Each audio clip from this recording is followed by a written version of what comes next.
شامل کرتے ہیں پاک پتن سے E T O excise and taxation officer Shahzad Ahmed Butt کی اینکر پرسن حسن عباس بخاری سے گفتگو۔ محکمہ ایکسائز پاک پتن نے ریکوری کی مد میں 73% ٹارگٹ مکمل کر لیا۔ گاڑیوں کے ٹوکن ٹیکس کے حوالے سے ڈیلی چیکنگ ٹیمیں کام کر رہی ہیں۔ شہزاد احمد بٹ نے کہا کہ پاک پتن کی عوام محکمہ کے ملازمین سے ریکوری اور ٹوکن ٹیکس کے حوالے سے تعاون کرے۔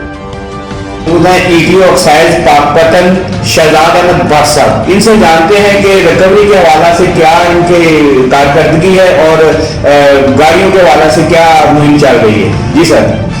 سب سے پہلے کہ یہ جو پراپرٹی ٹیکس کی ریکوری ہے، تو پراپرٹی ٹیکس کی ریکوری بنانی ہے، یہ ہم نے اس پہ زیادہ زور دیا ہو کہ گورنمنٹ کو کچھ نہ کچھ انکم آتی رہے، کیونکہ لاک ڈاؤن بھی ہے، پہلا بھی ایسے ہے، مگر اوپر سے پریشر بھی ہے، ریکوری کرنی چاہیے کی ہے، اور انشاءاللہ پچھلے سال سے زیادہ امپرومنٹ ہوئی ہی ہے،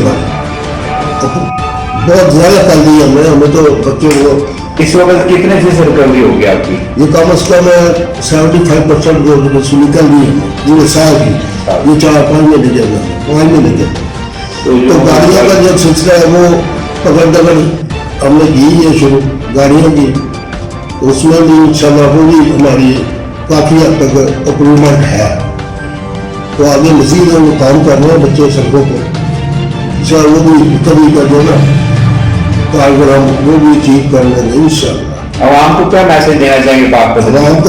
عوام جو ہے پاک پتن کی ہے، ان کو یہ میسج دینا چاہتے ہیں کہ یہ ہمارے عملے سے تعاون کریں گے،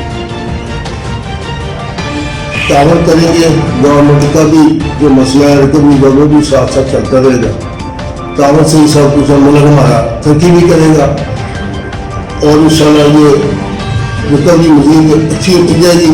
ہمیں بھی گورنمنٹ جو ہے اچھے سمجھے گی محکمے کو۔ یہ تھے شہزاد بٹ صاحب جو اپنے خیالات کا اظہار کرے تھے، وہ کہہ رہے تھے کہ پاک پتن کی عوام ایکسائز کے عملہ سے تعاون کریں اور ہماری ریکوری جو ہے تقریباً 75% ہو گئی ہے۔ جی